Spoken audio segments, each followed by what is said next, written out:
What is going on, everybody? Welcome to the show. Another Friday, another episode of Why Are We Bullish? We've got an awesome panel today. Very excited to have all of our guests. We'll be bringing them in momentarily to get bullish with you on a Friday evening for us. For some of them, a Saturday morning. But we're going to be diving in just a moment. I hope you guys are having a great beginning to your weekend. I'm very excited. We've got the SAT market coming up here on Monday, which is Canada Day. So we've got 30 some odd merchants coming together in Calgary, all accepting Bitcoin. We're going to be doing that. And then we're going into the Bitcoin rodeo in my hometown. So lots of people coming in for that. Nico's going to be up here. We'll maybe do some shows live together in the same studio for a little bit. It's going to be a lot of fun. So anyways, of course, this is live. So anything can happen. I defer to my friend Bill here. Okay. We'll do it live. Fuck it. Do it live. I'll write it and we'll do it live. Thing sucks. And if you have not already, please do like, subscribe, share, all those things. They help a ton getting this content in front of more eyeballs. I am Ben with the BTC Sessions. This is your daily session.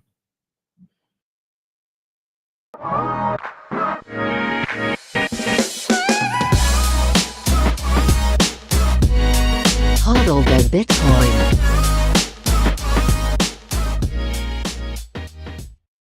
Before we bring in our guests, let's take a quick look at where we are in the market. I'm pulling up timechaincalendar.com as well as the live chat. Everything you say into the chat from here on in will be live for the world to see, for better or worse. Back to timechaincalendar.com. We're sitting at $60,315 per coin. A single US dollar will snag you 1,658 sats. In terms of fees, next block, 8 sats, same for any time. And in terms of Bitcoin mined, 19.71 million, which is 93.89% of the total supply. We're going to do a quick shout out to sponsors of the show, and then we'll dive right in. We'll see you in a sec. On a mission to enable independence by being one of the easiest and quickest ways to purchase Bitcoin in Canada and the US. The best part about it, every buy goes directly into your own self-custody. They never hold your coins. You can add a Bitcoin address as part of onboarding. There's a transparent 1% spread, no hidden fees, no withdrawal fees. Plus they have KYC free sells and bill payments on their website. They're also a publicly traded company under the ticker BTCW on the TSXV. Check them out over at bitcoinwell.com. Check out my full tutorial on how to use them, and you can check out the links in the show notes down below and sign up today. Kite.com has some of the best hardware on the market today to secure your Bitcoin. The Cold Card Q is an absolute powerhouse and is my daily driver. And on top of this, they have plenty of other goodies, including the Mark IV, the Tap Signer, Open Dimes, the Block Clock, and much more. If you head over to their website, make sure you use code BTC Sessions at checkout to get a nice discount. Links are in the show notes down below. All right, we are ready to bring in our guests, and I'll pull them all up right now, and then I'll do a round of introductions. So we're going to be bringing up Jake and Dale and Humble, and welcome you guys all to the show. Let's do a quick round of introductions, a quick round of who are you and what do you do for anybody unfamiliar. I'll toss it over to Jake first. Returning guest to the show, glad to have you back. Can you give yourself a little introduction, man? Yeah, sure. Ben, thank you so much for having me back on. It's awesome to be here. How the times change. So I'll explain a bit more exactly what I'm up to in my Why Are We Bullish question phase. But as a brief introduction, I got into Bitcoin very heavily, probably circa 2020, and have a background as a private investor. I ran a podcast called Bitcoin with Jake, and yeah, just an avid Bitcoin advocate. I've also done a bunch of emceeing down here in Australia. So I did Bitcoin Alive and also went to Bali and did Indonesia Bitcoin Conference. So yeah, pumped to be on BTC Sessions. Thanks for having me. Dude, glad to have you back. And one of these days I will get back down to Australia. I've not been for a Bitcoin event. I've had the Bitcoin Alive guys chat to me a couple times. It's just so damn far, man. It's mission, mate. Yeah. Well, I grew up in England, so I know all too well the kind of long distance flight to get here. It's a long way. Yeah, yeah. It's I did backpack Australia back in the day when I was younger, but it's been some years. Either way, I'll make my way. And in saying so, I'll toss it down to Dale here for another intro. Dude, give yourself a little introduction as well. Yeah, thanks for having me on the show, Ben. So yeah, background is obviously South African, living in Australia. Got into Bitcoin in 2020. I was a former lawyer and spent about a decade in commercial real estate. In 2020, was orange pilled and went down the rabbit hole. COVID madness and all that jazz got me into Bitcoin in a big way and started working a little bit in the world of crypto publications, would you believe it? Where kind of my, I guess my conviction deepened in Bitcoin because I really saw how the sausage was made. And eventually when I escaped the world of crypto publication, which wasn't fun, I launched a podcast. And I've been running a podcast called The Why Bitcoin Show for about 13 months now. And yeah, it's been the single best thing I've done in my sort of personal career. Absolutely love it. And really pumped to be here. Awesome, man. Well, thanks for joining. Appreciate it. Stoked to get chatting here. But let's do one last intro. Humble, I'm tossing it to you. Give a quick intro. Who are you? What do you do? Hey, Ben. Thanks for having me. I'm Humble. And prior to getting to Bitcoin, I was a business owner of a home care agency. And I started that and then sold it. So that was fun. I got into Bitcoin in 2021. And it found me at the right time. And now I am on a new venture. I've started 2 Bitcoin clothing brands, and I have an online storefront. So the brands are Sovereignty and Nikki Nakamoto. The storefront is The Orange Habit. And I'm having a lot of fun with that. Hell yeah. That's awesome to hear. All right. Well, great. We're going to dive right in here. Anybody watching that's unfamiliar, this is Why Are We Bullish? Pretty simple premise to the show. Each one of us comes with a reason for being bullish in and around Bitcoin, and that reason can take many different forms, as I'm sure we'll see throughout the show. The flow of the show is pretty simple. Number one, somebody's going to drop their reason for being bullish. This is their chance to rant and get off their chest whatever they're currently buzzing about. Number two, all together, we're going to riff on that reason, comments, questions, whatever rabbit holes we decide to go down. And finally, number three, we're going to rotate to the next person until we've all had a turn. Reason, riff, rotate, nice and simple. And so I'm going to get us started today. And I've kind of got I've kind of got a 2-pronged reason for being bullish. One of them I'm not going to focus on for the whole time, but I'm having a mini celebration today, so I wanted to mention it. So I'll do that first. I just wanted to, I guess, do a mini reflection on 8 years today of doing BTC sessions. So I posted my very first video on this day back in 2016, and have continued to make videos ever since. Nobody cared for a very long time. I remember watching tiny amounts of views coming in, and was very excited the first time somebody commented on anything, and gradually watching it eke up to 100 subscribers and everything. And 8 years later, and 1,500 plus pieces of content later, and almost 11.5 million sets of eyeballs later on YouTube alone, here we are. So 2 full Bitcoin epochs of making educational Bitcoin content, and here's to at least a few more. So yeah, thanks for everybody joining on the journey. It's been a hell of a ride, and I wouldn't change it for anything. So that's my mini reason, but I'm going to put that aside. I can't just focus on that for my reason for being bullish. So I'm going to do a little bit more of a technical reason that I thought was kind of cool that came up today. And that was BTC Pay Server has integrated a Nostr Wallet Connect plugin. So what this means is there's this standard called Nostr Wallet Connect, where you can plug in Lightning wallets to Nostr clients and have them interoperate and kind of be able to remotely pull payments or create invoices in totally different applications. And so this can be super useful in the realm of merchants because it makes it as simple as either, running your own infrastructure and connecting that way, or using kind of like a middle ground, something like a Mutiny wallet, where maybe there's some of the infrastructure running on servers, but it's still your keys and everything, or maybe there's some sort of a Fediment server in between, or you could be using something as simply as Albi or other things that support Nostr Wallet Connect as well.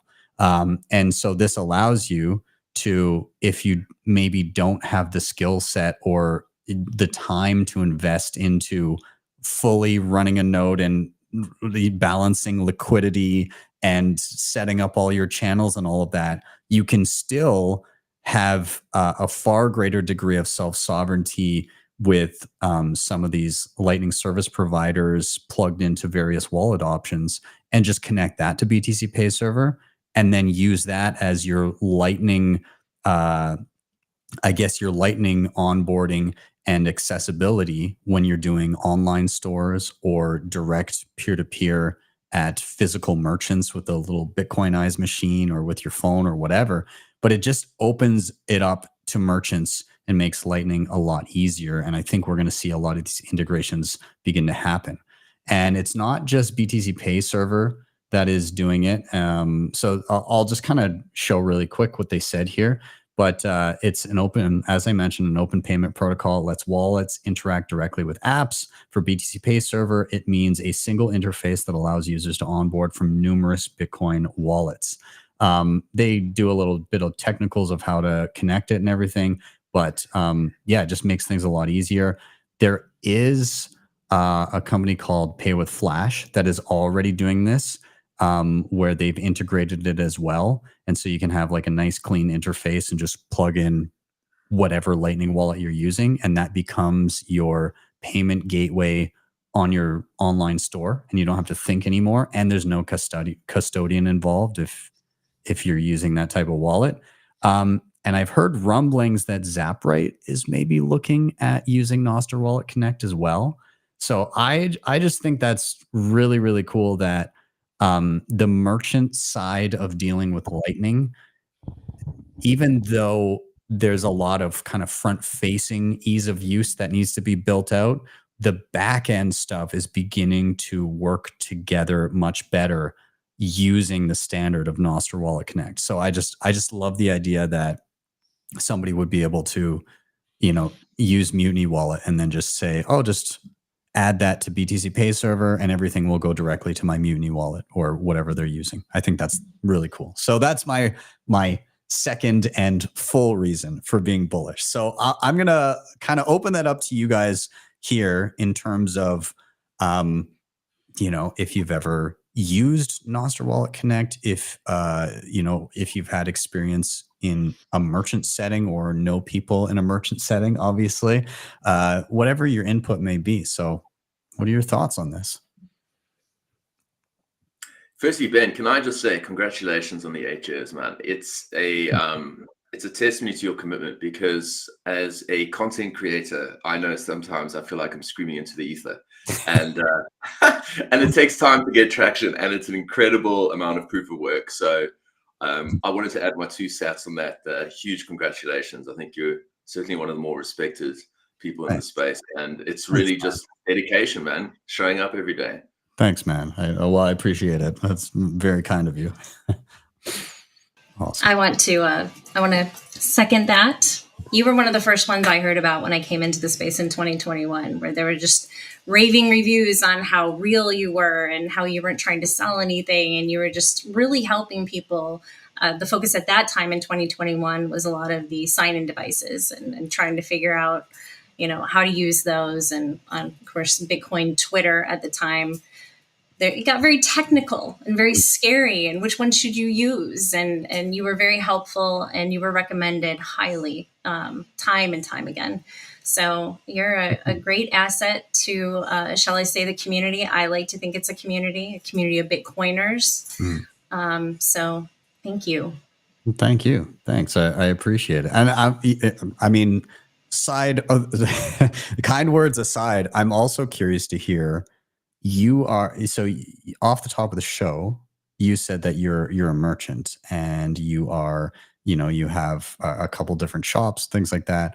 What has your experience been in and around the payment space and dealing with on-chain and Lightning and all of that? What are you doing? Does this apply to you here?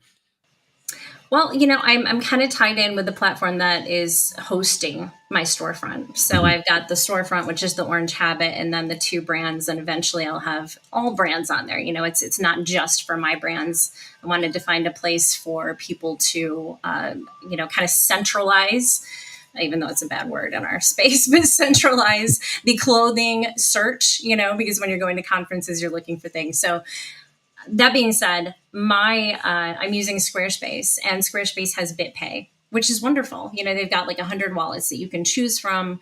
I went through there, and Strike is one of them, so that's nice. So I'm not quite sure, so long as I'm hosting with Squarespace, that I would be able to utilize these other, platforms or the other services. But it's up and coming. There's so many different ones popping up all the time. So it's good to see more of that happening. Yeah, I would say that it would be good if they took a look at it, because it would just make it that much more versatile. I think eventually most merchant spaces or plugins or services will begin to look at a common standard there. And I hope that maybe, Nostr Wallet Connect can be that. It seems to be working cross-platform for a lot of different things. So we'll see how it trends. But I like the interoperability that it's offering. So yeah. Jake, I want to toss it to you as well. Any thoughts in and around any of this? Sorry, I'm just giggling because Yellow's popped up in the comments saying I look like Breedlove without any long hair and no creatine. There's no creatine here, guys. I can tell you that for absolute sure. Well, let me have a crack. Ben, you didn't need to have 2 points. Like 11 million individual views on your YouTube channel. Like, drop the mic. We're done. we can pack the show up. Like, it's incredible. Well done. And as Dale said, like, the amount of work that goes into creating content is often like an unsung process, and so it just takes true dedication. And for those of us that have really fallen down the Bitcoin rabbit hole, we have come to understand this phrase proof of work. Like nothing valuable exists without some form of scarcity that requires proof of work. And I just noticed you're sitting at 330,000 subscribers. Fucking bang. That's been done out of proof of work. And it's funny because you start to see that concept everywhere in terms of like, what do I hold valuable or what do I not find valuable in life?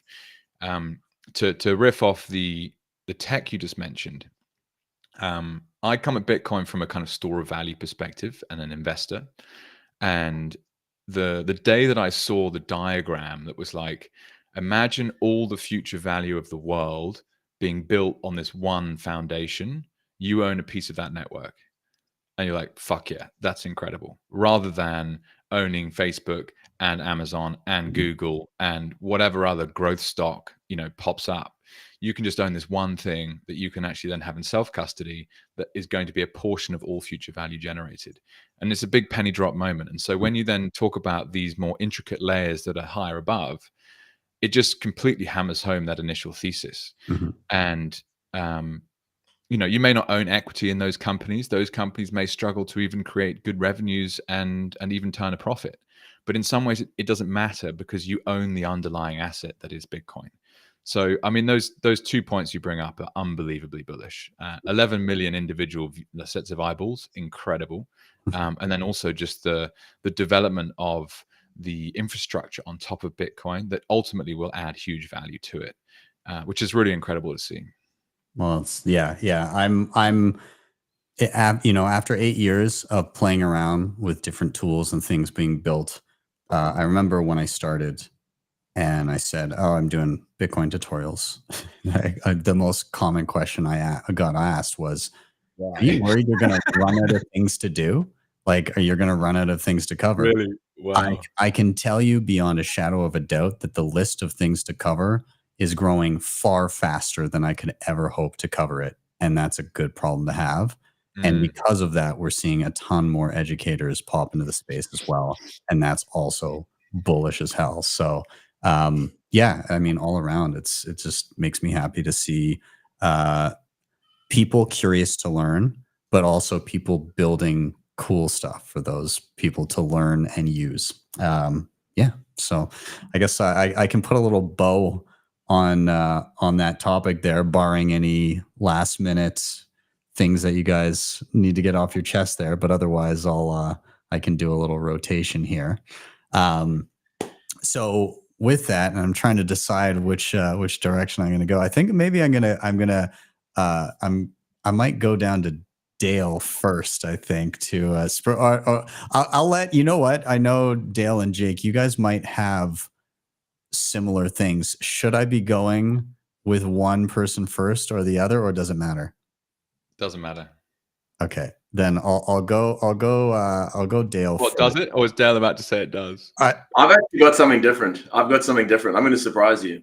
Okay. All right. It's not gonna spoil Jake's, is it? Okay, cool. No. Let's go with Dale's, and then Jake, we'll come back to you in a little bit here. Brilliant. So obviously I gave some thought to this, and I'd like to take kind of a bit of a different route. I think if you look at, I guess, on in the current affairs, I think the thing that I'm most bullish about is that politicians are talking about Bitcoin, and it says that we are a big enough constituency for them to care.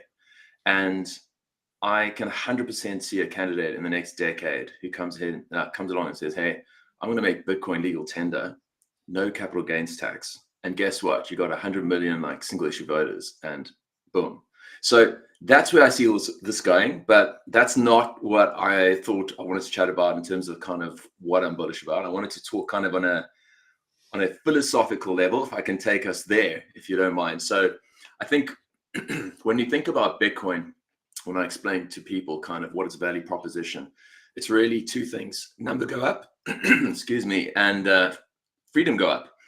And so I think often we downplay the number go up side thing as a Bitcoiner, and often distinguish a Bitcoiner from a Bitcoin investor as the Bitcoin investor just cares about number go up, whereas Bitcoiners care about both the freedom go up and the number go up. So if I just kind of jump into the number go up side, it's of course the fastest horse in the race as far as I'm concerned. It's like materially de-risked since I actually got in 2020. It looks to me like a combination of Apple, Facebook, Amazon's IPOs combined, but you don't have the execution risk or the competition risk. There's no second best. There's no competition. It's absolute digital scarcity. It's the best, and it's the first and best attempt at digital scarcity. And I don't think we'll ever see anything like it again. And so I think the risk reward ratio is incredibly skewed. It's asymmetric. And if you're effectively at the worst doubling your money or your purchasing power every 4 years, I think that's incredibly compelling. And the reason why I say that is the more you put into Bitcoin, obviously the more you learn about Bitcoin, the more you'll put into Bitcoin, and the more wealth you accrue.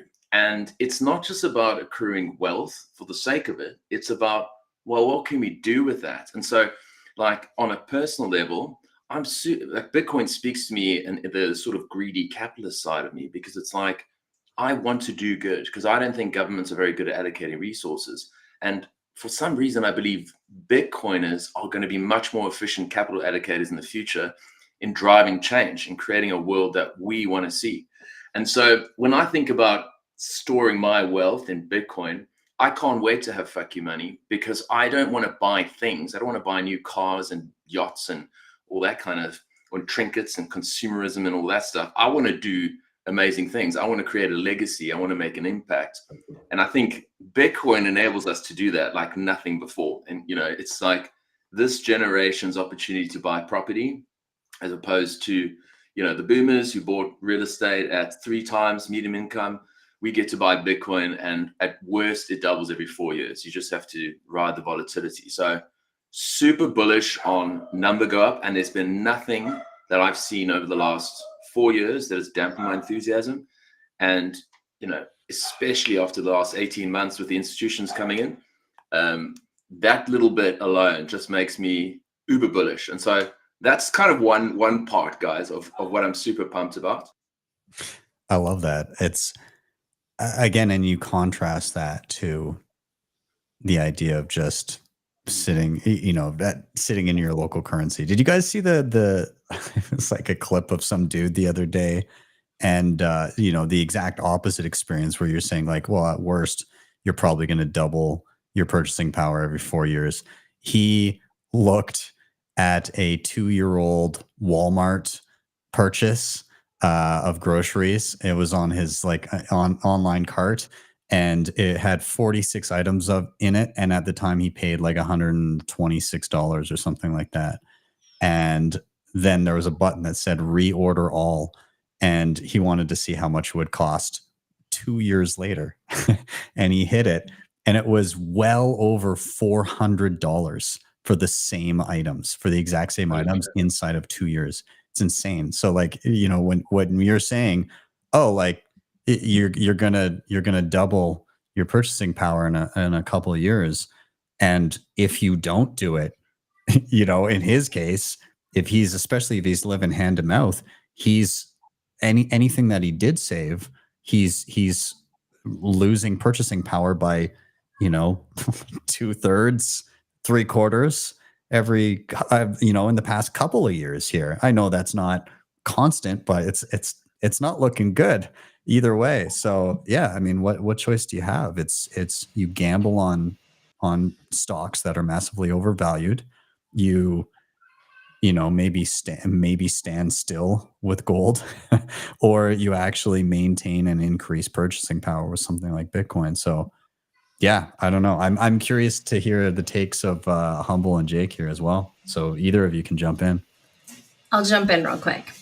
So have we fact checked that Walmart thing? Because inflation, I'm pretty sure Biden said last night, there's no inflation, that we haven't been dealing with that at all. That's right. True. So we really should be doing some fact checking. Or I know, guys, seriously, let's verify this. That's all I have to say on that. That's what I was thinking. Like, oh, come on. Oh boy. Yeah. That was crazy though. It really is. I mean, it's tremendous. And that's something that we talk about a lot, because let's face it, we're all dealing with it. Grocery bills are insane. The bigger your family is, the more you are doing some cutbacks. Yeah. So it's tough times.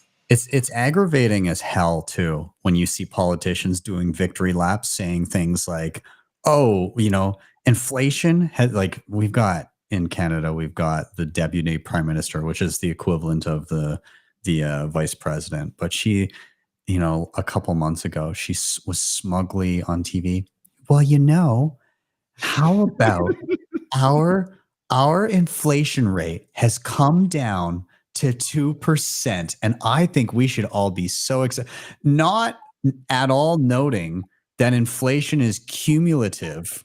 So what she really means to say is, hey guys, guess what? Prices are going up, but less fast. Like that she's congratulating herself on everybody being entirely fucked, but like you're gonna be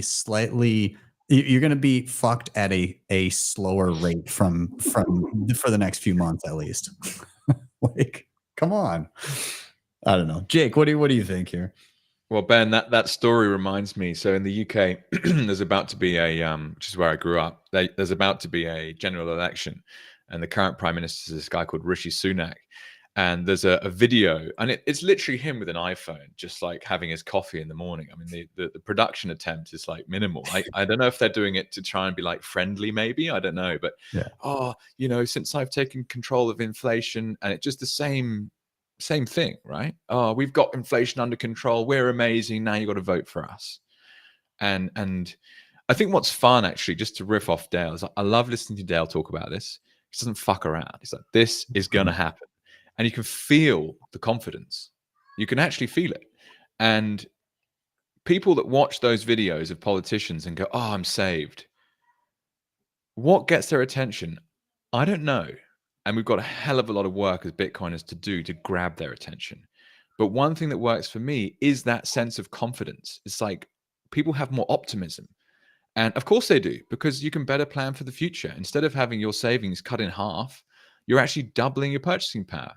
And it's actually something I talk about a lot, again, as an investor, is people within the investment advisory space, they don't talk about the word purchasing power.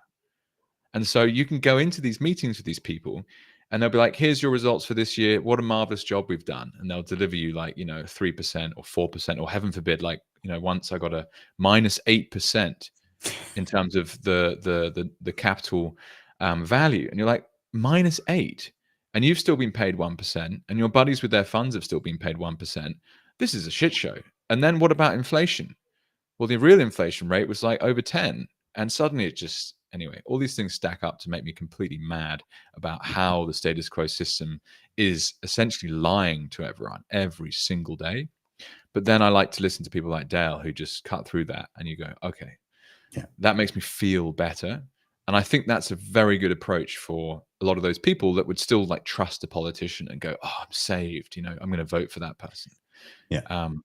So it's, I guess it's like what we all talk about, the orange pill, right? It changes the way you look at the world. And one of the ways to bring people on that journey is just to kind of share the energy. And I love seeing that.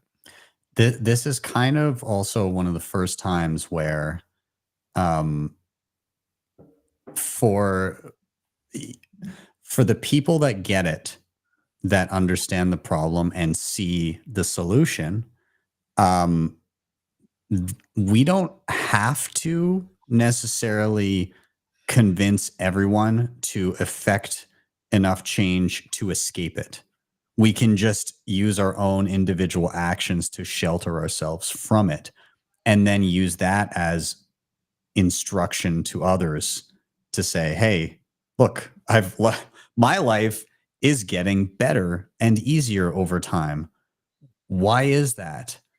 And so we don't need to rally politicians. We don't need to coax people in positions of power to make changes on monetary policy and be more responsible. We just need to opt out of what they're doing peacefully, and we can shelter ourselves from that, and then we can also show others that we care about how to do that as well, and hopefully they heed the warning and shelter themselves from it too. But it's very unique, whereas before, you kind of had to figure out how to play the game that was being played. You had to figure out, okay, if you did get that the whole system was predatory, you had to capitulate and say, like, all right, everybody, more or less, in order for some people to succeed, a bunch of others are getting screwed and having wealth extracted from them. Either I'm on the shit end of that stick, or I'm going to have to figure out how to play that game and be the extractor. And that's no longer the case. You can just kind of sidestep it and say, like, hey, I'm going to try and provide value for others. I'm going to spend less than I earn, and I'm going to save in money that can't be printed by another man. So, it's this nice, easy formula for life. I think if you can manage to provide value for others, and you can, have good spending habits, then you can hopefully make it work. So, I don't know, Dale, is there anything else based on what Humble and Jake or myself said that you want to tag on there, or is that pretty much encapsulate what you wanted to get out? It is largely what I wanted to say. I think what you've all sort of been insinuating too is that there are various forms of gaslighting that are going on, whether it relates to inflation, not disclosing how inflation actually is calculated, how there's hedonic adjustments, how they exclude volatile items like energy. I mean, for God's sake, what's the point then, if you're not going to include energy?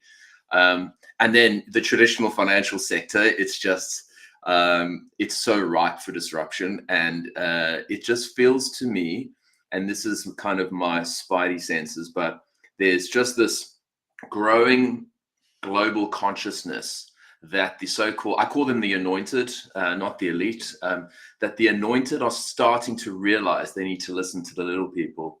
And because it's not working as well as it used to, and you know, you're seeing the populism arising, kind of, whether it's the socialist side, whether it's the sort of, you know, the right wing stuff. It doesn't matter. People are fed up with the status quo. And, you know, I think gradually people are going to start realizing that there is something like Bitcoin that preserves their purchasing power and prevents people from being able to do things like, you know, stop their financial transactions. And, you know, you guys saw it in Canada with the truckers. You know, you've got people in places like Afghanistan who, through no fault of their own, are just unable to store their energy in a currency that actually lasts. They're sort of at the whims of corrupt politicians. And, you know, Bitcoin does offer so much hope. And it's not about persuading 51% of people. I do subscribe to Corey Clipson's sort of intransigent minority. And you just need this small group of vocal Bitcoiners who are principled. And I think gradually, gradually people are going to be joining the team. I want them to join the self-custody team, not the ETF team. But yeah, that's all I have to say about that there. Yeah. You can't spend your ETF. You can't live on your ETF. So get your Bitcoin IOUs out of there and get the real stuff, I think. But yeah, awesome. Well, let's put a bow on that topic as well. And we're going to be diving into another rotation here. I got to do a quick little 30-second shout out to one other sponsor, and we'll be right back. Humble, you get your reason ready, and we'll see you in 30 seconds here. See you guys soon. Trading and lending, instant self-custody, and no KYC, HODLHODL is the place to be. You can sign up with just an email address, and once you're there, you can start browsing offers immediately, whether you're looking to buy and sell, or whether you're looking to lend or borrow. You can check them out today at the links down below. All right, right back in. It was a quick one, and we're going to... I think I'm going to go Humble first and then Jake, if that's okay by you guys. Is that all right? All right, awesome. So Humble, I'm going to toss it to you. I'll cue you up with the exact same question everybody gets. Why are you bullish? I'm bullish on Bitcoiners.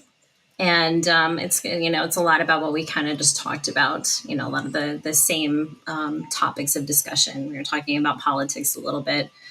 But for me, what I see with Bitcoiners is something I've not experienced in my life before. You have this sense of camaraderie, you have this sense of accountability, you have this sense of seeking the truth and offering tough love at the same time. You know, there's tough love with each other. There's tough love with people who, you know, we'll label them as normies, right? People that are out there that aren't familiar with Bitcoin yet. We educate each other. You know, it's a community of people who really truly care about each other. They care about the revolution. You know, yes, there's number go up, but I truly believe that at the heart of all of this is this desire to pass on what you've learned. You know, we're not going to just hold this to ourselves, because how could you? You know, that would be so selfish. We have to let other people know, because we found out, you know, maybe we're all victims of the system, but maybe we were really absorbed with the system, and we were listening to those politicians, and they met us, we were feeling warm and fuzzy, and you just really want to kind of get uncomfortable with each other, but with people that we consider normies, and, you know, say, okay, well, this is really what's going on, you know? And so I'm really bullish on this community of people that really, truly care about others. I like that. Being a Bitcoiner is pretty unique. Hey, like you can just waltz into any city on earth pretty much. And if you know where the Bitcoiners are at, you've got connections already, and you can just kind of get together with somebody, and you almost leapfrog the small talk phase, because you know that you have a connection on a deeper level. You know that a good subset of your values are going to coincide, and you have something to relate to the person already. And I love that. Like, you can just, you know, I have been to a lot of places, and like, just finding the locals and just hanging out and getting to see and hear their stories and their aha moments, and how they've come to it, and also how their thinking has changed since being exposed to Bitcoin, because holy hell, it rewired my brain for sure. I was we'll just summarize and say I was lost. I lacked understanding in a number of things that have since drastically changed, and a lot of my values as well. I think I still wanted things like, I wanted humanity to prosper and thrive as much as possible, but the way that I thought it should be done has completely changed. Like, I think in general, most people, maybe not all, but most people still want humans to do well and be happy and be fruitful and lead happy lives. But I think there's a lot of people that are just have been very lost on how to attain that. And once you see it, it's really hard to unlearn what you've learned. You kind of don't go backwards once your eyes have been opened, I think. But Jake, I'm curious your thoughts here, and then maybe to Dale after. Oh, I mean, as always, a ton of thoughts. It's hard to kind of home in on the most useful one. But Humble, I mean, great point. Like, it's quite extraordinary, the experience of diving down the Bitcoin rabbit hole, and it does change you. A recent phrase that really resonates is Bitcoin doesn't change, but you change. And so many things start to suddenly make sense where they didn't make sense before. And that can be in, economics. I went to university, did a business management degree, studied like, pretty high level economics, and never really enjoyed it and never really understood what the fuck I was talking about. And suddenly I'm reading about value as subjective and the Austrian School of Economics, the most saleable good. And you're like, holy hell, this actually makes sense. What the hell's going on? And shout out to the Wizard of Oz, actually. So one of the founders of a event here called the Bitcoin Bush Bash, which I first went to probably 2021. But all the lockdown craziness was going on, and basically 3 friends got together and said, look, let's bust through the state borders when they open and have a meetup and talk about Bitcoin in the middle of nowhere. And they put it online, and before you know it, they had 30 people in a tiny town in New South Wales. Is that right, Dale? Murrurundy's when it started? Yes. That's the Yes. first location. Yeah. And I went to one then in Victoria, which is down in Melbourne. But he makes the great point, which is that Bitcoin is a Bitcoin social layer. So the network itself is nothing without the people that use it. And what's extraordinary is how, as you use it, you change. And so I absolutely buy into the fact that the community of people that you see today in the Bitcoin space hold what will one day be the central set of morals and ethics, productivity, focus, and providing value. And that's what society will look like in the future. And you only get to realize that when you look at how inevitable Bitcoin actually is. And even Ben's point at the start about the interoperability of some software companies that are building products, like it's like a snowball running down a mountain, is getting bigger and bigger and bigger and faster and faster and faster. And eventually it's just going to explode and no one's going to be able to not use it. And a big part of that is how it affects us as people. And we feel better. Like, we're more optimistic, we're more fun, we're more relaxed. And it's like, bring it on, basically. So yeah, very bullish. I love that. Yeah, it's I side note, Wizard of Oz. He, one of my fondest Bitcoin memories that I have.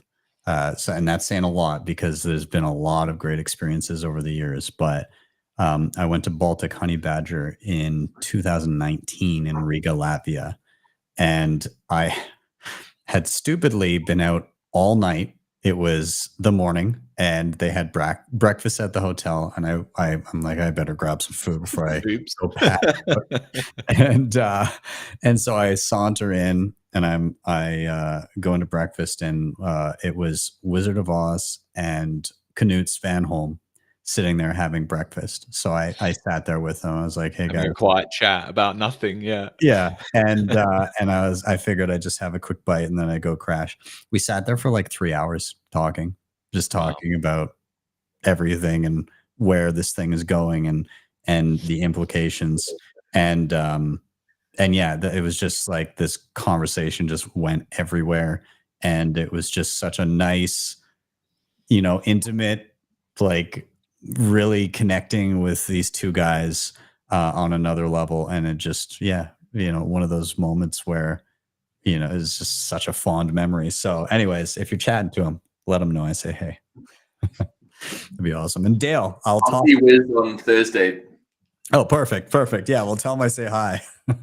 Yeah, awesome. Yeah. And you go ahead. Yeah, so there's so much there. There's so much great stuff there from both Jake and Humble. I mean, if I think about what Bitcoin has done to me over the last 4 years, it's kind of totally rewired my brain. And I tell people this quite often, but it really resonates with my soul because as a person who's always been kind of the black sheep, I think differently, anti-authoritarian, and deliberately so. I'm disagreeable, not just for the sake of it, but because I question everything.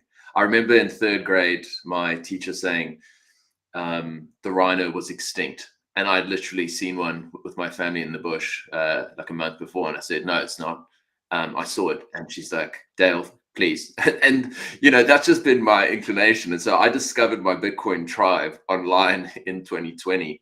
And this all coincided with lockdowns and all this kind of stuff, which I just found kind of deplorable, being a South African, unable to travel back to my friends and family in South Africa. And so, I started out as a total NIM, shit posting, bitching and moaning.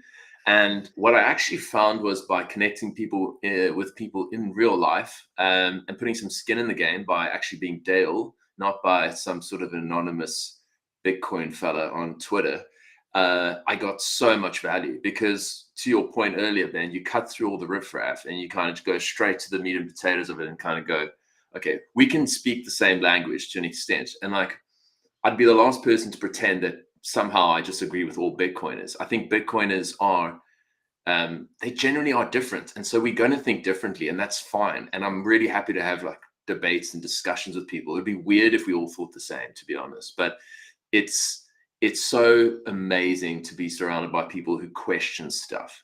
And once you've understood kind of, you question money, you question food, you question medicine, you question how the education system works. And that's what we all have in common. And so, I'm having a child. Well, I'm not actually physically giving birth, although I could identify as that person. But I'm having a child in 2 months, right? And so who am I going to speak to? I'm going to speak to Bitcoiners about some of the sort of health decisions. I'm not going to go and speak to the Australian government like, hey, guys, what do you think? And it just speaks to where I believe the signal is. Like, Bitcoiners do the work, and I have incredible confidence and trust that, they don't get everything right, but there's just this amazing kind of willingness to learn and dig deeper. And that's what makes me so pumped to be a Bitcoiner and surrounded by Bitcoiners. So yeah, that's a great point, Humble. Are you saying that you don't want the state to raise your child? Why not? I'm an extremist. Rhinos are extinct. No, that's great. I thoroughly enjoy that. Humble, I don't know if you have anything else after the gents had their reply. No, I mean, we could be here for a couple hours if you get me started. So I think I'll just say those are very good points, and congratulations on the birth of it was your son, right? That you're having a boy? No, it's actually a daughter, and it's 2 months. Okay. 2 months, so it's the first. Good. That's about time. I'm 40, so I'm a bit late. But, get going. Congratulations. Thank you.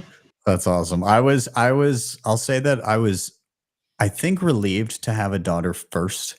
I don't know that I was mentally prepared for a rambunctious boy to be like the son that I have now. I don't know if I would have mentally been prepared to to be thrown straight into the deep end like that. So I liked the daughter first, and she's become very maternal to my younger son. So that dynamic actually worked out pretty well, in my opinion. But anyways, with that, we'll put a bow on that topic. Humble, thank you for that. I appreciate it. And with that, we're going to do our final rotation. And Jake, I am tossing it to you. I will cue you up with the same question everybody gets. Why are you bullish? It's such a good question. And love the show. Thank you for having me on, Ben. So I want to talk about entrepreneurial spirit. So forgive me for being quite, it's hard to put your finger on exactly what that is. But I'll try and do that with a personal story that then tease up where we're at. And it's making me feel slightly anxious, actually, even retelling it, because it was a real roller coaster. But this time a year ago, if you told me that I would be starting the business that is launching today, I would have said you were completely fucking mad. And the reason for that is I was starting another business. I was the co-founder and managing partner I was one of the co-founders and equity partners in a business called the Bitcoin Advisor. And as part of promoting the launch of that company, I joined Ben on his BTC session, Why Are We Bullish, early September last year. And 48 hours after that show, for a number of different combined reasons, I believe, I was no longer part of that founding team. And it was brutal. A couple of phone calls shouted at, and that was it. So friendship down the toilet, and a very, very disappointing end to what was something very, very promising. I will never fully know why that experience actually happened. And I don't have to respect it either. But what I have learned is that you have to accept these things. And that I have done. And so the resentment that can sit in people is like a glue for frustration and lack of creativity. And until you kind of move through that, opportunities do not appear and things don't feel right and it doesn't go as you plan. And so it's been a tough one to take, right? It felt as old school as, getting picked for the team that you wanted to be on in the playground and then being kicked out of the team that you wanted to be on in the playground. Like super basic relationship difficulties that bring up all sorts of emotions. Anyway, as I was kind of working through this, I took some guidance from a number of different coaches and mentors, and shout out to those guys in particular, Mark Moss and Sama, the spiritual guide I was using at the time, doing lots of meditation. And out of the ashes has come another opportunity, and it arrived initially in a DM from Ben, probably January or so of this year, going like, "Hey Jake, you want to check out this thing I'm working on?" And it was called Bitcoin Mentor. And I was like, well, that's pretty cool. And so I kind of popped my email address in and started looking at it. And then I got a video message, or I got a DM from Mike. And I said, chat to me on Signal. So I got a video message from Mike, and he's talking me through who he was and why he was building the Bitcoin Mentor, and how he really liked me and how I fitted into his expansion plans. And really that was the creative spark that begun what is now going to be Bitcoin Mentor Australia. So as of today, we are launching a new business over in this side of the world. Thank you, Ben. Thank you, Mike. And Dale will be doing it with me. So with the four of us as the core team, we're building out the company here in Oz. And it really reflects actually something that I really wanted to build, which is a kind of education-focused consultancy company selling expertise from the best in the business, like 11 million different eyeballs, 8 years of work. There is no man that has not turned over more stones digging around in Bitcoin than you, Ben. So it's an absolute pleasure to get to partner with you and begin this next part of the journey. But to kind of round it off, the entrepreneurial spirit is in all of us. And it only comes out when you go through shit times. And you have to go through them to get to the positive times. And so as much as it's like, oh, that sucks, that fucking sucked, I accept that it happened, and only through doing that can you move on. So we've already touched on the characteristics of Bitcoiners, and frankly, we are right on the cusp of the risk curve in terms of, if you're adopting this stuff with your capital, most people think you're fucking mad. Now, I happen to think it's the best decision I could possibly have made in the world, and that is information arbitrage. And it just so happens I'm very, very lucky to have dotted together a number of experiences that mean I understand what Bitcoin potentially is and the value it delivers today. But on top of that, when you throw in your time and your expertise and your energy, you are all in on this thing. And of course, friendships are made, and of course, friendships break because you're trying hard new things. And that is the entrepreneurial spirit. So full respect to anyone out there that's trying something new. It's not easy. Things can go wrong. And there are twists in the journey you will never, ever expect. At which point, I'll pass it back to you guys. But I'm unbelievably bullish on that trait of people. Well, Jake, I will say that I'm very, very happy that through a difficult time that, I feel like it's just kind of come full circle. And I'm beyond excited to be working with you guys. In terms of, when you're talking about being able to educate people, like that's been obviously a passion of mine the entire time in Bitcoin, and to have people that share that passion and align with them is super important. And if there's one thing that we know, it's that most of the world has no idea and no understanding of Bitcoin, which means there's a lot of people to educate. I love being able to put out 100% free material that people can sort through all the time. But sometimes people really do want an extra helping hand, some one-on-one help and everything. And I was getting to the point where I was so busy that I couldn't. There's only so many hours in the day. Time is the only thing more scarce than your sats. And so, and it's through Mike and through getting together with you guys and, some other stuff down the line that I hope to, that we're all able to put in that work and help the people that need the extra help, that maybe the online tutorials, aren't quite scratching that itch for them. Well, yeah, I think of anybody to work with, I'm super glad that I can work with both you guys. So, yeah, I don't know, Dale, if you want to tag on there, given that very much pertains to you as well. Yeah, no, I feel very blessed and privileged to be part of this all. And I think we've got an absolutely cracking team. I've got so much to learn from you guys. And, as someone who first discovered Bitcoin in 2020 and became obsessed with it, I've been thinking long and hard about where I can add value. What can I do in the space? And incidentally, I mentioned it actually on an episode in my pod that's coming out in the next few days. I created a consultancy in 2021. It just was unsuccessful because A, I don't think I had any proof of work. And B, I don't think the market was there. I don't think there was sufficient mainstream consciousness, awareness around Bitcoin and what it can do for you. So I've said it before, but I'm incredibly bullish about a couple of areas within Bitcoin from an entrepreneurial perspective. I think Bitcoin backed loans is huge. But the other is Bitcoin education. And it's something that I'm incredibly passionate about because I got really pissed off when I started seeing how taken advantage of I was by traditional finance. Like, we've got what we call here a superannuation or pension scheme, right? And in South Africa, we at least had the ability to go and ask them, hey guys, what are you investing in? Tell me about your top 10 holdings in this particular fund.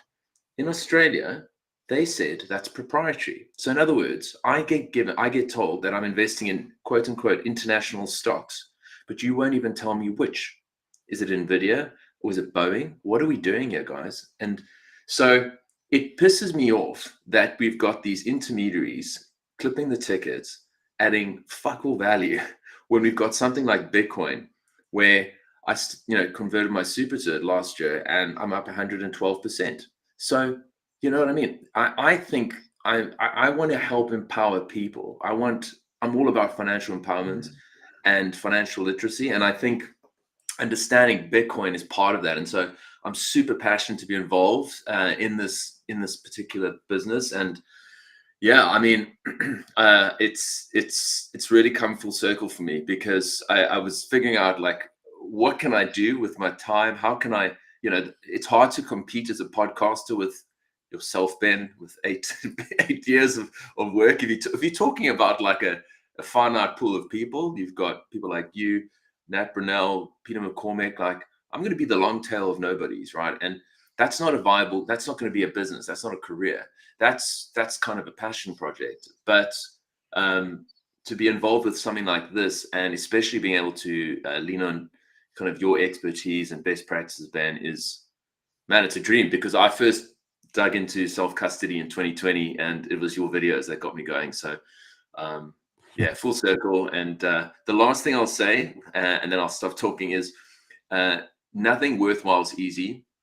And I have had a completely different experience to Jake in terms of difficulties, but in my fiat life, I've had to battle and fight to get everywhere I am, and it's all made me who I am today, and I wouldn't do it any other way. And so I think that's just part of life. We can't appreciate the good things in life without hardship, and so we all go through different forms of that. And this for me is the culmination of a lot of proof of work for me personally, and I'm very proud and pumped.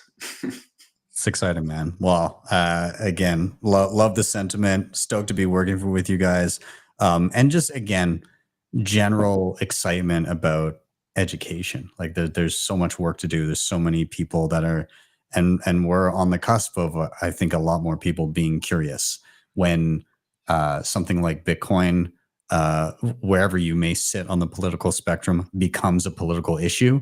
That's a lot of people wondering, why the hell is this being debated about? What's going on here? Like there's curiosity because of it. So yeah, there's going to be no shortage of people to assist along the way.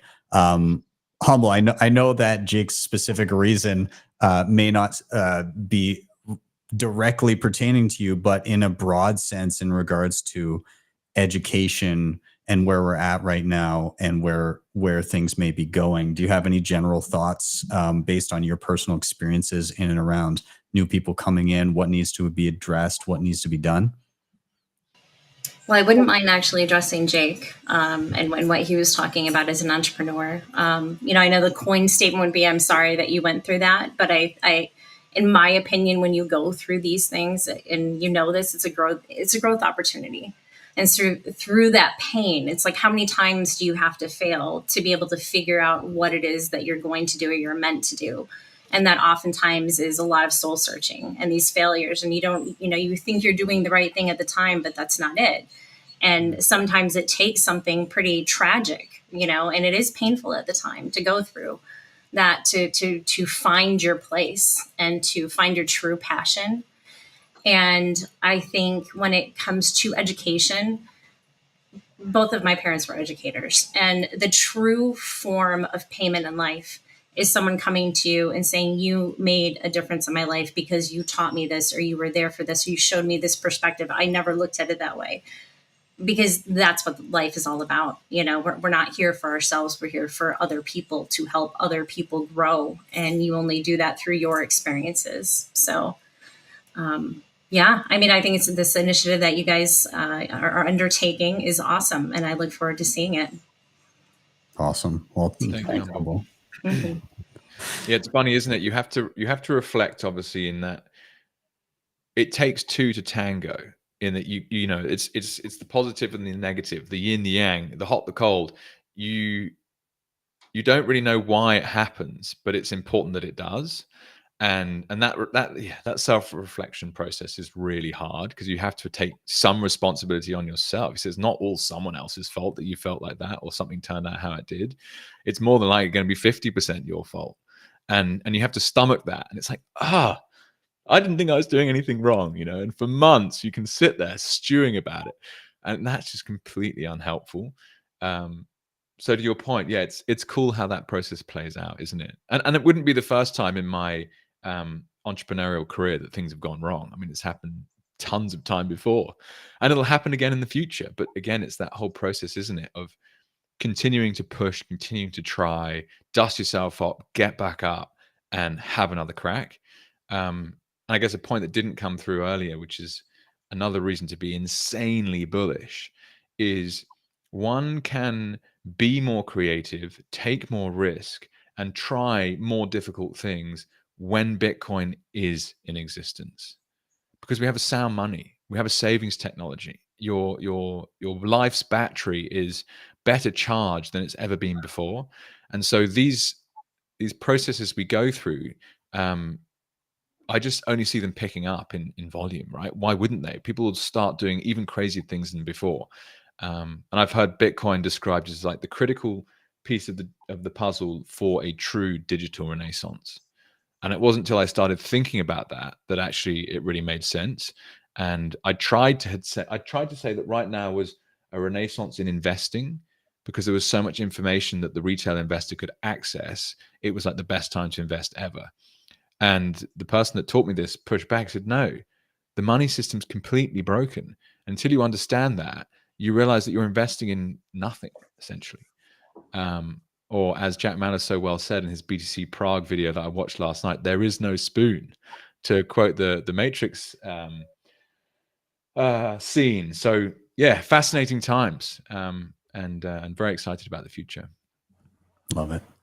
Awesome. All right. Well, I think that's a great way to round out that topic as well. We'll put a little bow on it, and I guess everybody can stay tuned when it comes to Bitcoin Mentor and Bitcoin Mentor in Australia, and all the things, all the education coming down the line. And yeah, so I'm going to start rounding out the show, but there's a way that I like to usually round out these shows. And what I like to do to finish out is do a quick round of any final thoughts you may have, just based on any of the topics discussed, anything that you last minute want to get off your chest. But more importantly, and secondly, would be if you have a recommendation for the people watching. And this can take many different forms. It could be for somebody to go check out maybe a video you watched, a book you read, an article, something like that. It might be a new app or device that you think is kind of cool for people to check out. Or it could even just be a general piece of life advice that you think people could benefit from that you've learned. And so I'll get us started, and then you guys can kind of stew in the background about what you might want to throw out there. But in terms of final thoughts here, again, I think the reason that people continue to come to Bitcoin and this space continues to grow, and we have larger and larger, circles of friends and acquaintances and businesses, and all of these people that are the brain drain that's happening it's an ethos, and it's a system that works and benefits everyone. And so, Dale, as you said, like, not all of us always agree on everything. That's obvious.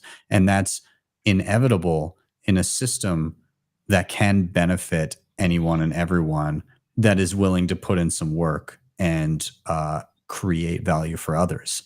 And that can take many different forms. But at the end of the day, it's clear that there's something here. It's clear that after 15 years and continued growth and excitement, and I don't see people dropping off like flies once they come into Bitcoin.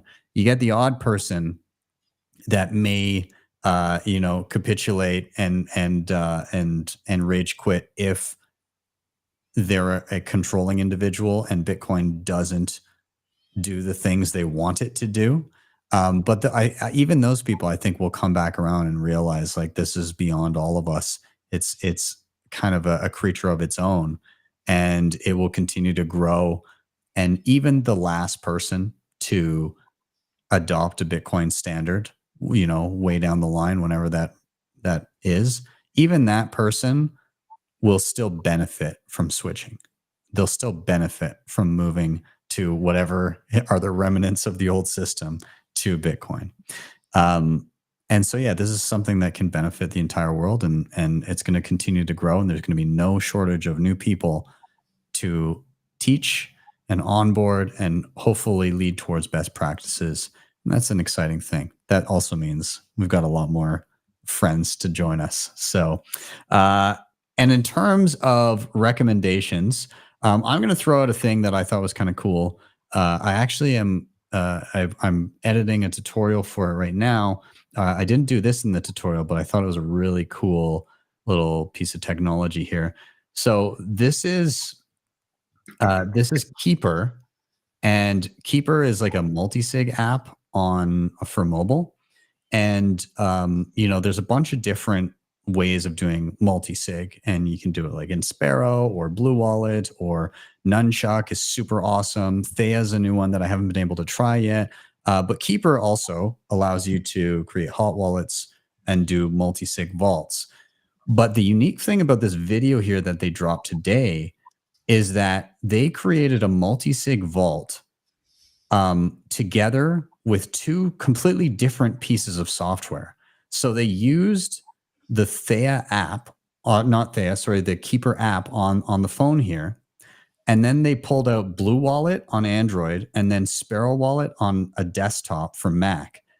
And they created a multisig vault where one key is on the Keeper app on this one phone, another key is in Blue Wallet, and another key is on Sparrow on desktop. And they were able to piece together this multi-vendor, multi-software, multi-OS collaborative wallet. And Bitcoin Keeper, as they say here, is the coordinator of everything. And then Blue Wallet and Sparrow are just signers, basically the equivalent of if you had like a tap signer or a cold card or some external signer, except for they're just other hot software devices. But feasibly you could have a hardware device linked to Blue Wallet that is part of a multisig that's managed in Keeper. So again, I guess alluding to my earlier topic of interoperability and how everything is starting to find common standards and just work together, all of a sudden you have something that up till now I was not aware is possible, creating a multisig on 3 completely different pieces of software out the get-go, and having it interoperate just fine. So my suggestion, a long-winded way of getting to it, is keep playing, keep trying new things. And if you get the chance, test out what they did here in Keeper, just to see what it's like to create a multisig with multiple different pieces of software, because I thought it was really cool. Like it's I don't know, the space is just moving so quick. I'm having trouble keeping up, but hats off to Keeper for innovating and trying new things. So yeah, anyways, those are my final thoughts and recommendations. I'll toss it down the line. Maybe I'll go in reverse order this time around. I'll go to Jake first. Jake, final thoughts, any recommendations? Go ahead, man. Yeah, sure. Well, shout out to Anand and the team at Bitcoin Keeper. I met him at Bitcoin Bali, really lovely guy, and they've been working hard for a long time. What it brings to my mind is I read about a situation. So I'm in Australia. Australia is a place made up of, is it 6 states and 1 I can't 5 remember. states and 2 territories, I believe. Yes, they're slightly different terminology, but Sydney and Melbourne have been the main drivers of economic activity, and they're different states.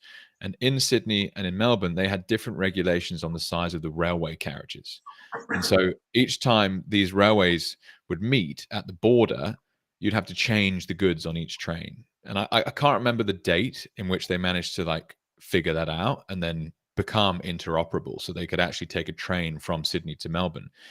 But what you've just shown is the beauty of working on an open source system where everyone can use the same technology to build on top of each other and then work together.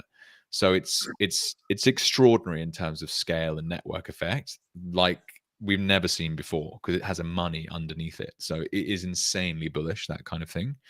And yeah, for me, I will, well, one shout out, which is, take a look at bitcoinmentoraustralia.com. We're really chuffed with what we've put together and look forward to building that business. And it's really it's a consultancy company. So if you want to learn about Bitcoin and you're worried about any number of different problems you might have, then get in touch and we'll be able to figure things out for you.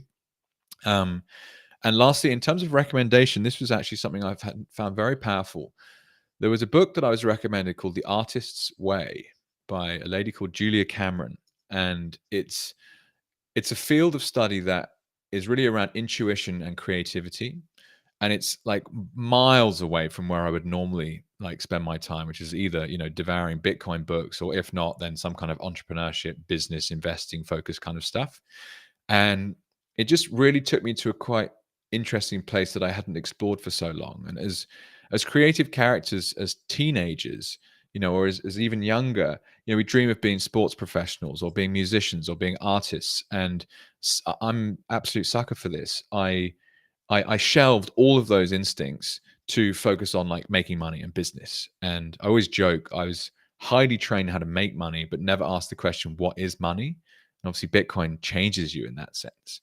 And so this was a book that really helped me kind of think about, well, what does it mean to be creative? And there's a whole number of different kind of self-help tasks that the author takes you through, such as, waking up in the morning and writing a journal entry. No one's allowed to ever read them. You don't need to read them back, but what it helps is stimulate like a creative flow. So yeah, I'll leave it at that. It's an awesome experience to try out. That's great. I'm going to have to take a look at that then. Sweet. Awesome. Well, thanks for that, Jake. We'll toss it down to Humble next. Again, any final thoughts, recommendations? Take it away. Okay. So with the upcoming Bitcoin conference 2024 in Nashville, I hope to see you guys there, but I understand you're kind of across the pond a little bit, so maybe you won't make it. It's a bit of a mission, I'm afraid, Humble. Yeah. My recommendation for those who have children and those who hope to have children someday, bring your kids to the conference. It was an amazing experience for my daughter. The first year we went, what was it, 2022? I think it was the first year. Yeah. And oh my gosh, it was amazing. She has no idea what any of this is. She just knows that mom and dad talk about Bitcoin a lot, right? But when she gets there, it's just phenomenal. It's just bigger than life. And, at that, I don't know if they'll have this again. I don't think so, because they try different things every year, but they had a huge screen where you could stand in front of it and you would get laser eyes, right? And so she loved that. And everything was laser eyes. And so then moving forward, it's just like, well, yeah, they're a Bitcoiner but they're not a Bitcoiner because they don't have laser eyes. And everything was all about laser eyes.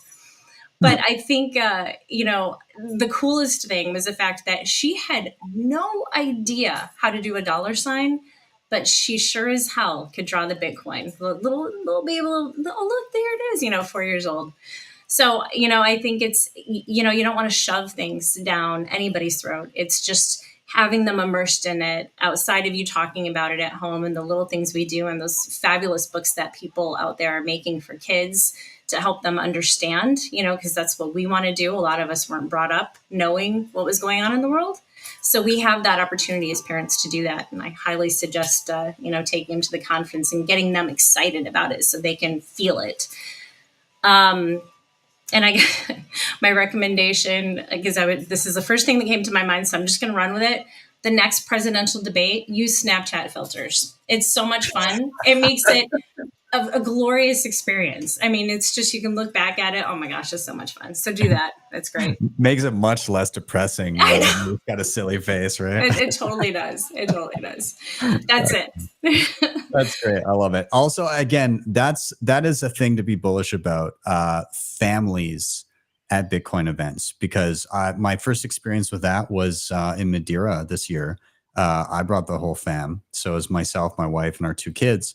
And we went out there, and they very much catered it to families. Like, they had an entire kids area. They had a kids tent with speakers. At one point, I think Jack Mallers and Jack Dorsey did a talk for the kids, like in front of a bunch of, like, I don't know, like 8 to 10-year-olds, and they had like a really, like, basically like a nursery, and they had hired nannies and stuff, and they had a ball pit and all this stuff for kids, and like they've really pushed the family aspect to it, and it worked beautifully. And I think because we're coming out of the era of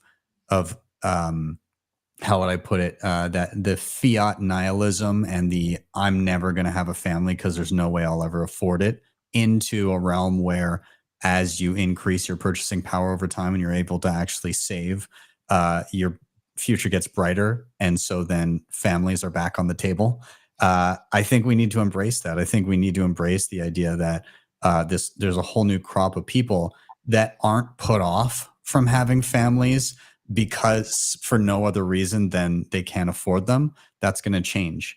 And I'm glad that that's changing, because it's a pretty sad state of the world when, you know, somebody might have had kids or might have had a family and, you know, built a legacy and everything, but they didn't, simply because the money was broken. So stoked about that. Dale, I'll toss it over to you again. Final thoughts, recommendations. It's all you. Go ahead, man. All right. So I don't think anyone here focuses a huge amount on price, but I recently just put something out there that all the price action in a given year is confined to 10 days. That's like 2.3% of the time or something like that. So it's really not worth your time spending a huge amount of your energy focused on the price, looking at that all day, every day. Instead, stay humble, stack sats. I think most of your listeners would subscribe to that, but it's just something to keep in mind, because I was prone to thinking hugely about price, particularly in the early stage of my journey. But as I get older or more experienced in the space, I just sort of stack sats and chill. From a recommendation perspective, there's a couple things going through my mind here. So in my fiat life, I'm like a professional closer, like in this, like in sales, right? And this book that I've read has honestly changed the game. It's called Never Split the Difference by Chris Voss. Shout out to my friend Gaz Larkin, who recommended it. Absolute game changer. Now, why am I telling you this? Well, I've got this thing working at home now where I say to my wife, like, if we've got stuff that needs to be done around the house, like we're going to build a granny flat, okay, I've got all these professional fees. So I'm going to negotiate those fees down. And guess what I'm going to do with the savings? I'm going to put into Bitcoin. So that is the new rule in the house. I'm the guy who negotiates everyone down, and the difference goes into Bitcoin. And I was like saying to my wife, like, if we compound that over 10 years and you start thinking about all these little wins that I've had over the years, it's going to be incredible. So my recommendation to people is, if you're working with people in professional services, negotiate and save the difference in Bitcoin, and eventually your life will be different.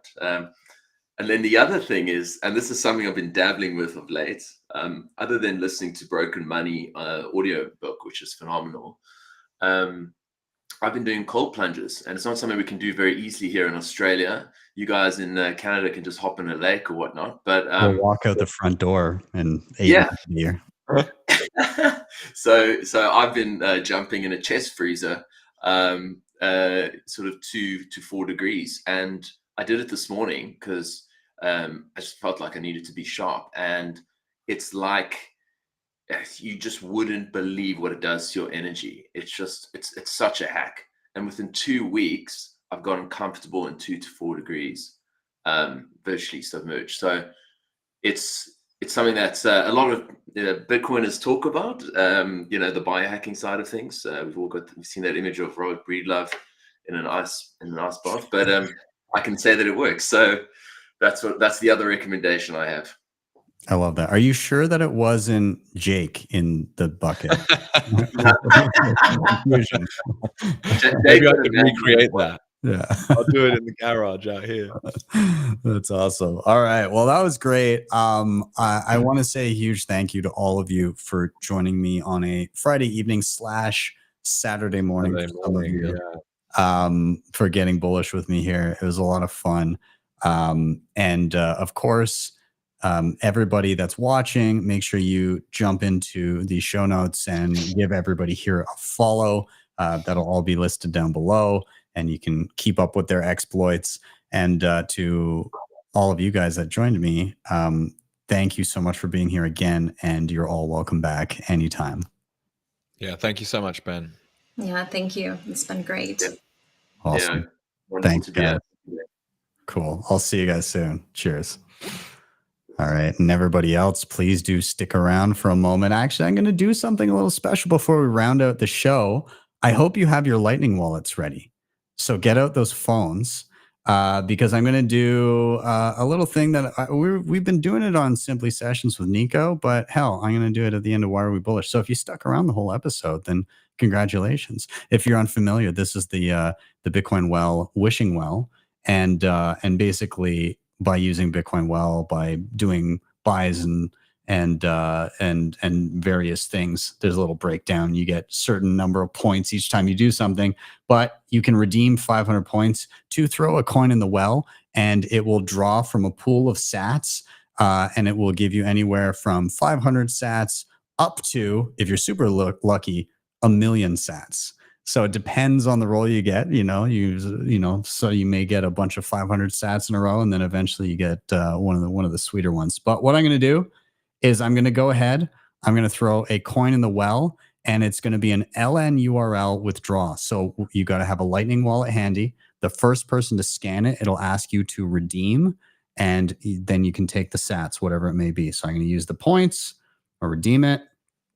And here it goes into the well. I'm going to make it big so that you guys can see it. There you go, 500 sats. So whoever scans that first will snag the sats. So do it quick, so that you can claim it. But there you go. And we do this every Thursday on Simply Sessions as well. So whoever snags it first, congrats, enjoy the sats. And if you snag it and you happen to be in the live chat as well, let us know. Otherwise, shoot off a tweet or a note on Nostr and let me know if you claimed it. But with that, I'm going to round out a couple quick housekeeping items. Coming up, we've got the Bitcoin Rodeo in Calgary. I absolutely can't wait. I'm so happy to have people come into my hometown here. So we got JP Sears coming into town. We've got, of course, Preston Pish, Nico from Simply, Francis on his way in, Madex, of course, Dave Bradley, co-founder of Bull Bitcoin.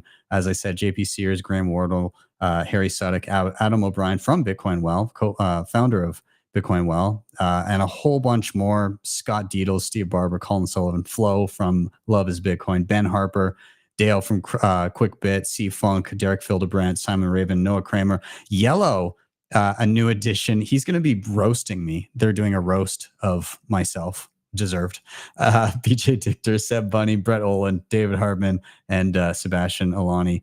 So it's going to be a good time. And the day before, we're going to be doing the SAT market. We got another SAT market happening. We are getting together not all of, but a whole ton of Bitcoin merchants here in Calgary. And it's not just like Bitcoin trinkets and stuff like that. It's actual stuff. It's farmers bringing, jerky and beef and chickens and all kinds of stuff like that. It is people with apparel. It is tradesmen, roofers, and people who can do your floors, and plumbers, and there's my barber is going to be there doing haircuts. There's going to be all kinds of stuff there.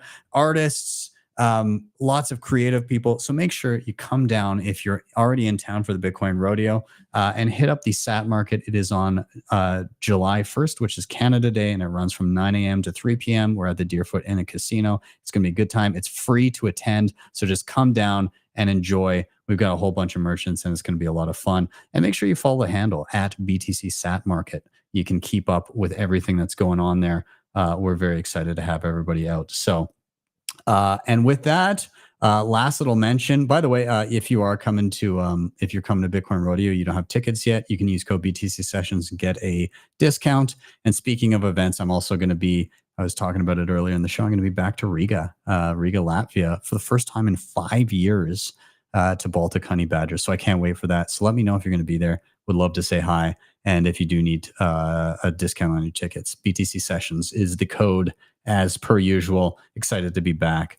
And then, of course, we're talking about it in the show, but I usually do this at the end of the show anyways. If you're sorting through the tutorials on the channel, again, there's a ton of stuff there, and hopefully it will help you learn. But if you need a little bit of extra hand-holding, you need some additional help, then please do reach out to the team at bitcoinmentor.io or Bitcoin Mentor now Australia.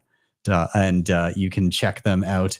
And we've got an awesome team assembling here, the Avengers of Bitcoin, to help you on your self-custody journey. And you can get some one-on-one help with everything that you need. So again, check out bitcoinmentor.io or Bitcoin Mentor Australia for those of you that are watching from down under. But with that, I'm going to round out. Thank you guys so much for being here. As always, like, subscribe, share, all those things. They help a ton getting this content in front of more eyeballs. You can always hit up the previously mentioned sponsors in these show notes. And that is it. Have a wonderful day or evening, wherever you may be. I'll see you guys next time for your daily session.